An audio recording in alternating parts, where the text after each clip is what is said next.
Hi and welcome to Police Stories Podcast. This is a series of short stories about my 28-year career in the UK Police Force.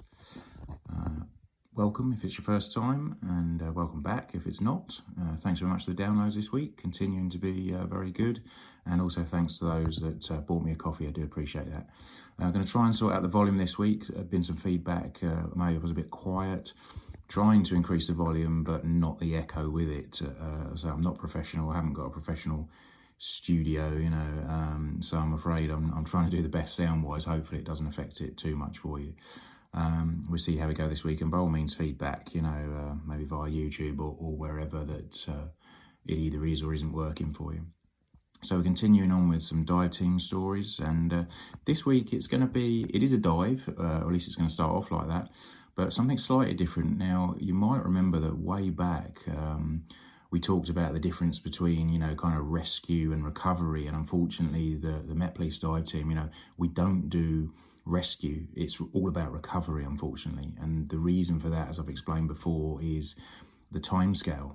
How long can someone survive under the water without taking a breath? Well, it is a bit of an open-ended question. I've heard of people in, places like Alaska where the water's very cold and they've gone unconscious, quite quickly. I think, I'm not sure exactly what the record is, but I believe it can be, kind of like an hour or something. The reality is, more than kind of 5 or 10 minutes underwater, and most people, unfortunately, are going to, be unrecoverable. They're going to die from those injuries sustained, to their brain and their body. We're just not designed to breathe underwater, stating the obvious. And the reality is, even if we had been, at the side of the riverbank and watched someone go in, if we weren't kitted and ready, by the time you actually throw any sort of kit on, get over to them, actually find them, because again, you might think it's easy. Oh, they went in there, I saw them go under the surface right there and point out where it is.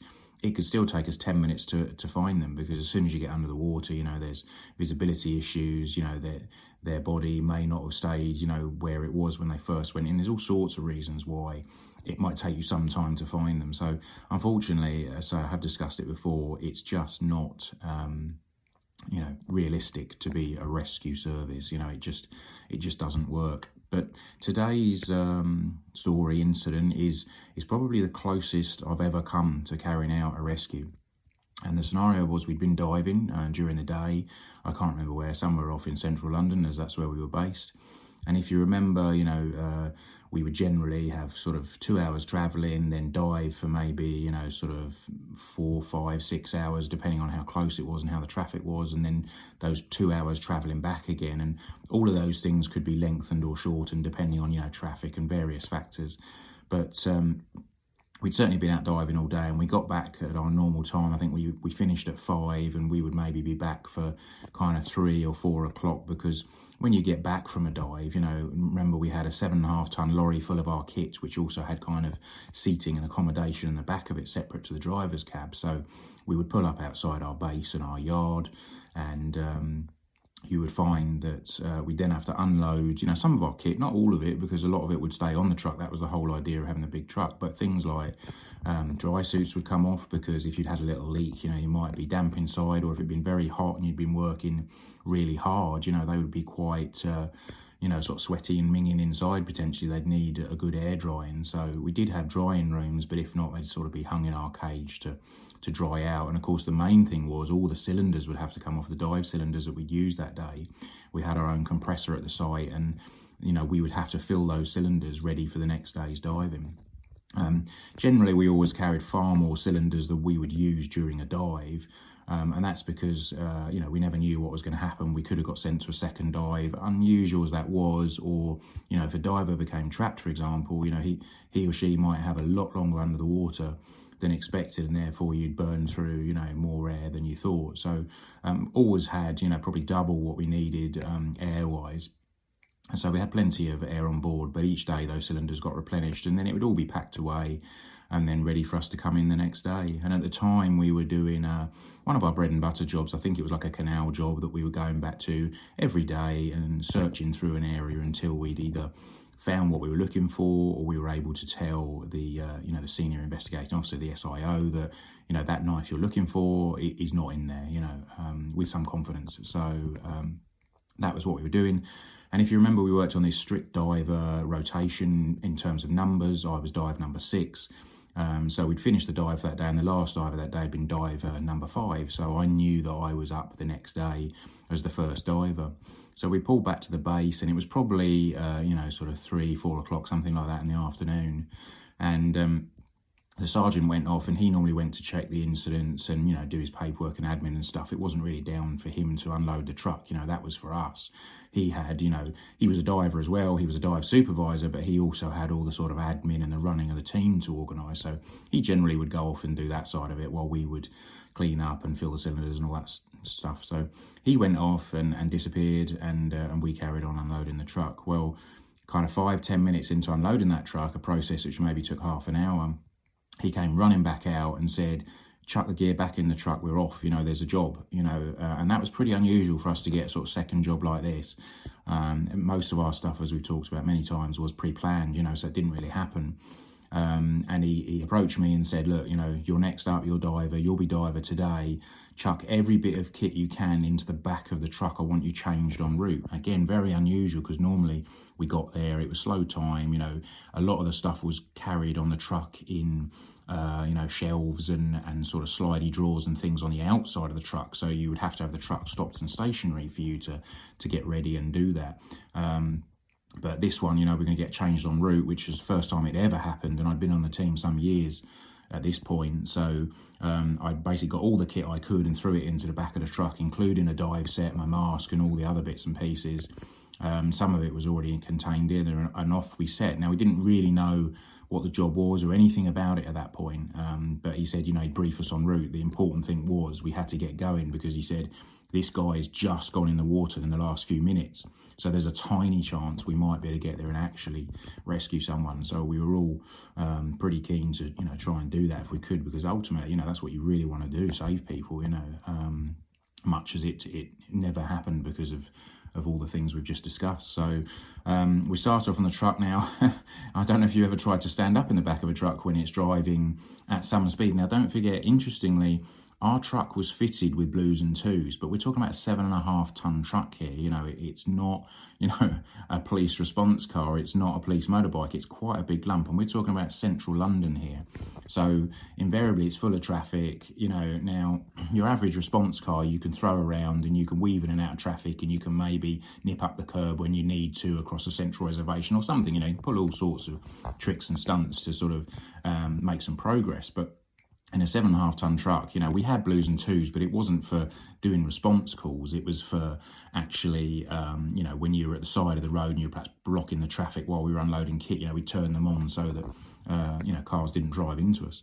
But this is the one and only occasion I can remember where, the sergeant said to the driver, right, you're going to do your best to make some progress with the blues in this truck, which, as I say, was unheard of for us. But of course, what that made it for me in the back was what already is quite a difficult thing to do just when being driven normally, to move around in the back. And generally we would, just sit still while we were moving. I was now trying to get changed. So the process is, you strip down to your underwear, then you're putting kind of long johns and thermal long tops on. Then you're climbing into a dry suit. You're having to set up your dive cylinders. So there's various hoses being attached. Lines are being prepared, because he'd fed back to us again, the sergeant, that, the second we get to this job, I want the back doors open and you out and literally run into the water and getting in. It's the only chance we've got of saving this guy. So that's exactly what we did. It was very difficult, and it still took us probably at least 20 minutes, I would say, to get there, probably half an hour. It wasn't that far from the base. The driver did a fantastic job, bearing in mind the size of the lorry, of getting us there, at a reasonable pace as best he could safely, because ultimately you need to arrive safely. There's no point in having an accident en route. Although I have to say, depending on the job, certainly I've been involved in things where, wing mirrors have been clipped by response cars or traffic cars, or they've even had a minor dink where they've actually had contact with a member of the public's car. But the job you're going to is so important and time critical, you just carry on, call up on the radio and say, I've just hit a car, it's a a red Ford Fiesta. The driver's no doubt going to ring in and complain in a minute. I'll speak to him later. I have to go to this job. I mean, we're talking proper life and death that would happen, but it did happen. And sometimes you'd also have people have accidents as a result of the manner of your driving. So, for example, if you're approaching a roundabout in a response car, and someone in front of you sort of hoofs on their brakes to stop and let you through, but the driver behind doesn't see that happen because perhaps they're focused on your blue lights and they haven't realised the car in front of them stopped and they crash into them.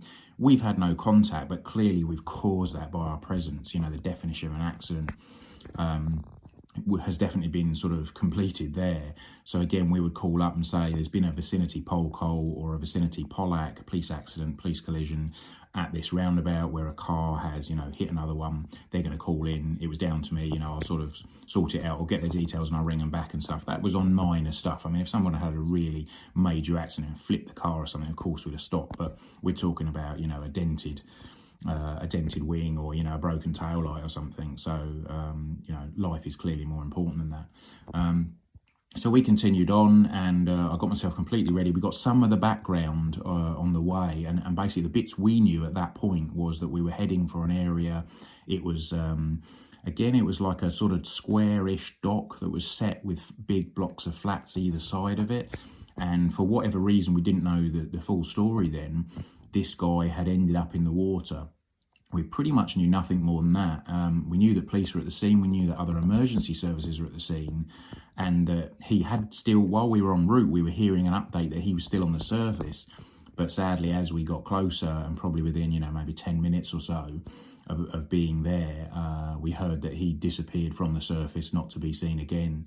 But obviously it was so recent, there was a chance that we might better do something. So we were really keen to get there. So the second we turned up, I was ready. I was fully kitted. I literally had my fins in my hand, fully kitted, pretty much had the mask on. It was round my neck, ready to go. And the second I stepped off, the supervisor quickly checked me over, as they do, just to make sure basics like air is on and that you are attached to a line.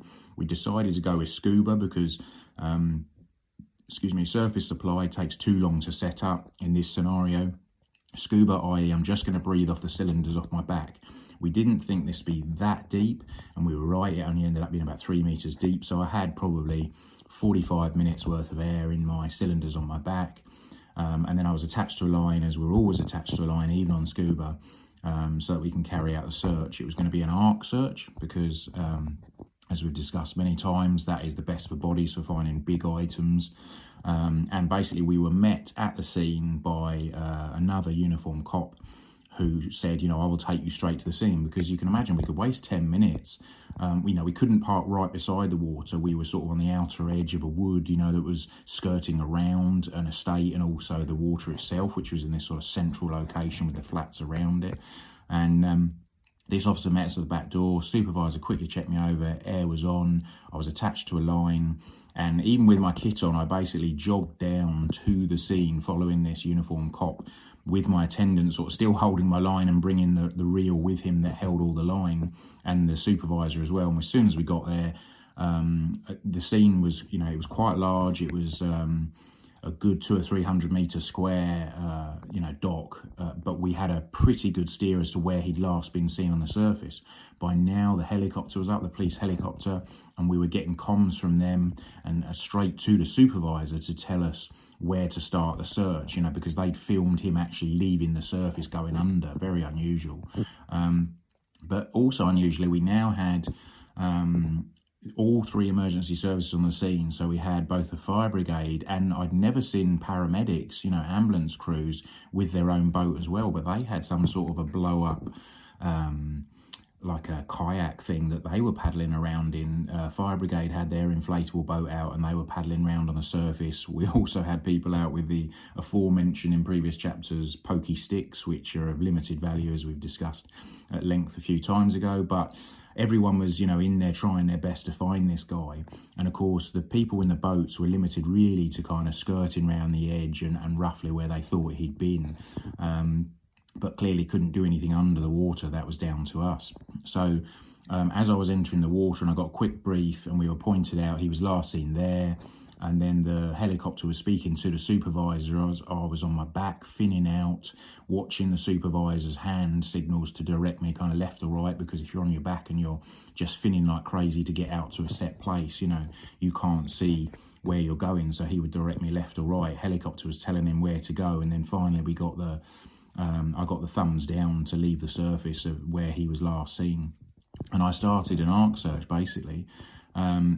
Now, the one thing we knew that had happened is that another police officer had entered the water to try and save this guy. But he had all sorts of difficulties. There was a lot of weed. It was the height of summer. There was a lot of pond weed. And this was the sort of weed that went from the bottom and actually had roots right to the surface. So it was an absolute swamp. And in fact, several times on the way out, as I was finning and on my back, I was getting so snagged up in all this weed, it was stopping me moving. I was having to quickly drop to the bottom, sort of pull the roots out of the bottom and then come to the surface again and carry on. And I was thinking at the time, I knew this other cop had been in swimming trying to save this guy, and he'd had to come out, and in fact he barely made it out alive himself, because, you know, he had no kit on at all. He just stripped off his body armor and jumped in to try and save the guy. But, you know, had such difficulty with the weed, and as I say, in the end was thrown a sort of life ring from the shore by his colleagues and was dragged out, you know, in a right old state, you know, barely made it out himself alive. A pretty brave move on his part, for sure. And we also had a crowd, you know, probably 200-300 people. Don't forget, it's the most interesting thing that can happen, you know, in an inner city, you know, estate at one point, I guess, all this police activity and fireys, you know, and paramedics and everyone else there. So, you know, and helicopter, you know, so it did bring big crowds, you know, with lots of people watching us. And I actually found out the full story later. But what had happened was this guy had been, had all sorts of, he'd had a mental health crisis, basically. He was only a young lad. I think he was about 20 odd, had a mental health crisis. He'd actually caused some damage at home, and police had been called, and they'd actually sectioned him. He'd been sectioned under the Mental Health Act and taken in for assessment, you know, at a psychiatric unit. And he'd been held in there for 2 or 3 days and assessed, and I think he was medicated and then released back to the care of his mother. And she'd looked after him. I think she had a very small house or flat, and she'd basically set him up a bed or on the sofa, you know, kind of in their lounge area. But unfortunately, overnight, he'd rapidly deteriorated again mental health-wise, and had basically been crashing about, smashing things up, causing all sorts of damage again. You know, she didn't know who to call. So she ended up calling the police, and that's what happens on a lot of occasions. If people kind of have no clue who to call, then it falls to the police, you know, whether that's right or wrong, but people ring the police for, you know, absolutely everything. It was unbelievable what the police actually get called for. And, you know, in 80% of the cases we can help, or we would know who to direct them to get that help, you know, and in some cases we will actually be able to say, don't worry, we will send, you know, whoever it is you need, because some things are so unusual, people don't know who to call, you know. I mean, this guy was having a mental health crisis. Is that a police job? Well, absolutely not. Not 20 years ago. You know, it would have been an ambulance and things like that. But nowadays, I'm afraid the lines between kind of paramedics, mental health, you know, mental health crisis and things like that have been very much blurred, particularly with the lack of resources that all the emergency services find themselves in. So quite often it wasn't unusual for the police to go to a mental health call when really it's probably an ambulance job, although sometimes there is a need for the police because a lot of these people become very violent, and of course clearly that's not for paramedics to tackle violent people, you know, that is definitely a police job. So quite often you'd find both of you would go, you know, to that sort of scenario. And so anyway, the police had turned up to this job, the sort of response police, with this guy. Basically his mum had now locked him in the lounge. He was going crazy, smashing the place up, and these 2 local cops that had turned up had gone in to try and speak to him through the door and you know, reason with him and calm him down while sort of paramedics were en route, and they were certainly the first people there. And what they didn't realise was going to happen was that he basically smashed the front lounge windows by throwing himself through this massive sort of lounge window and out onto the street. And he was cut to pieces. I think he was only in his boxer shorts. He wasn't dressed or anything. and he basically was off and running. The moment he hit the ground, he was off and running. So he was streaming blood. He was running down the road, and he had these, these two cops sort of chasing after him that were clearly on the back foot. It's not what you expect, is it, if you're sort of trying to speak to someone through a door? Remember, this wasn't somebody they'd gone to arrest, so they weren't covering, front and back doors. It was just a mental health crisis, as they were concerned, so they'd both gone in to try and speak to him. And he was off and running through the streets. They'd put up on the radio that they needed assistance, and this guy was off and running. And nearby was a team of TSG, so the Territorial Support Group, the sort of riot teams that deal with public order. But they'll help out with anything. If they're nearby, they'll come and help, as all cops would. It didn't matter what you did. It didn't matter whether you were CID, a beat officer, response officer, firearms, whatever. If colleagues called for help, then you would come running. That's the one good thing. Well, there's lots of good things about the police, but being slightly biased, but it's certainly a very well-known thing that your colleagues will always come and help you. So this team of TSG turned up, and generally in a van you'd have a sergeant and then 6 PCs. So there'd be 7, and a driver as well. So there'd potentially be 8 people in that van that would come and help you. And they'd seen this guy running. Now, the TSG guys and girls are very, very fit, so they were off and running after this guy as well. And they chased after him down to where this water was. Now, he immediately jumped in the water. And the cops were actually trying to encourage him out of the water. They threw a life ring in. And then after a period of time of him pushing the life ring away, he refused to take the life ring. He just swam out to the middle and would not take the life ring, would not come in. This is when one of the cops decided to get in the water and try and, take a life ring to him and help him out. Unfortunately, the same thing happened. He couldn't get near him. He refused help. He actively swam away from him. Don't forget, this guy, is having a crisis. And this is the same officer we were talking about that then got completely snagged up in all the weed. And like I say, barely made it out alive himself when he was eventually pulled to shore by his colleagues. So that's the scenario we found when I turned up. So anyway, back to me in the water. I get the thumbs down and I leave the surface.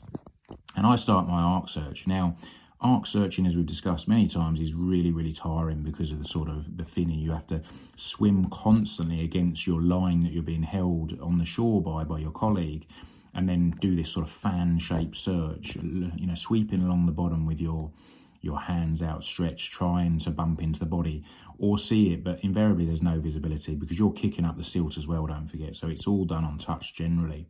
But the added complication in the summer, and particularly in this basin we were in, was the really, really thick weed that ran from, the bottom to the top. So 3 odd meters of weed, and it was just clogging up everything. It was making it really difficult to swim.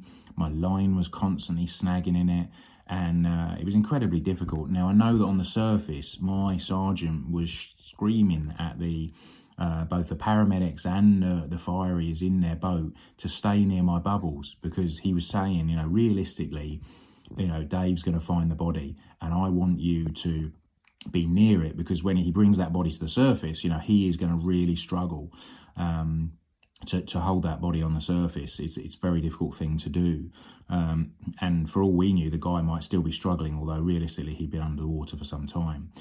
So he gave these very clear instructions to the 2 boats, to stay near me. Unfortunately, they did the total opposite. They probably stayed near me for a few minutes, then got bored and, paddled off around the edge, with good faith. They're intending to try and find the guy if he'd, floated to the edge. But we knew from our experience he wasn't floating at all. He'd definitely be on the bottom. So I continued on with my search. And again, I was checking my air because I was really burning through it because I was working so hard. And sure enough, I got to about 45 minutes.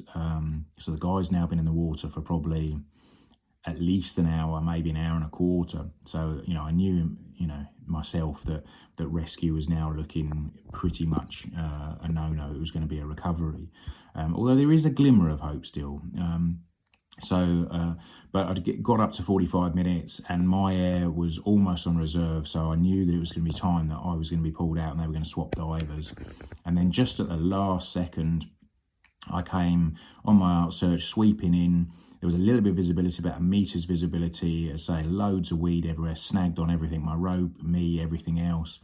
And then just suddenly, as I came into a little bit of a clearing on the weed, there was a patch about 1 metre square on the bottom. Not only was there visibility, but there was no weed, so I could just see the bottom relatively clearly. And there he was, just laying there. He'd gone into the classic pose, I'm not sure if that's the right word, but where he was on his back and both his knees and his arms had been drawn up to himself. We've talked about this before, where as the oxygen leaves your body, your muscles contract, and arms and legs tend to sort of fold up and move into the body a bit, and that's where he was. So clearly there was no time to waste. I grabbed hold of him, and we knew that family was up there, but we weren't going to muck around with bags and stretchers and all our conventional way of bringing a body to the surface, because there was this glimmer of hope that we might be able to save him. So I literally just grabbed him around the chest and swam straight to the surface. And as soon as I hit the surface, I could hear my sergeant, shouting again at the boats, which he'd specifically asked to stay by my bubbles to support me, had now disappeared. So I got to the surface, the helicopter was directly above me and was filming all this. And with all these crowds and now the press on the scene, there was a lot going on, and I was desperately trying to hold him on the surface. It was really, really difficult. Clearly, from my point of view, there was no signs of life from the guy, which I didn't expect anyway. But to try and keep, a body that's now negatively buoyant, i.e. it wants to sink on the surface, fin and stay up and try and keep his head above water, virtually impossible. And bearing in mind, I'd been arc searching now for 45 minutes, so I was already pretty exhausted. But I did my best. I tried to keep him above the surface, although I knew realistically it wasn't going to help him. I tried to do it, and I had to wait, a couple of minutes for those boats to help and support me, which, doesn't sound long, does it? A couple of minutes, but trust me, I was, I'd pretty much had it by then. And when the paramedics and the fireys got over to me with their boats, he was grabbed off me and loaded onto the boats, and then quickly whisked into the shore, where the paramedics and the emergency services, the medical staff did their absolute best they could to save this guy. But unfortunately, it just wasn't going to happen. So closest we came to, to a rescue, but it didn't happen, and it wasn't for the lack of trying, trust me, on everyone's part. And the frustrating thing was, the following day, as quite often happens when you're in the police, the press had completely skewed the story. They'd found various witnesses that told them, the police did nothing, they stood around, they watched as he drowned, all this. It was utter rubbish, and it really annoyed us. I knew that he'd had several sort of life rings with ropes on thrown at him that he pushed away. I knew this cop had entered the water and virtually drowned himself trying to save the guy. They really had pulled out all the stops to try and, achieve, a good ending, but it just didn't happen, unfortunately. It just wasn't to be. And as I say, it certainly wasn't for the lack of trying. So it's very frustrating that we then got dragged through the press again about how rubbish we were, and, how no one tried and it was the police's fault, It was a combination of factors, that's for sure, but it certainly wasn't the police, because everyone and all the emergency services, tried their hardest that day. But these things, as they do, rumbled on, and sometime later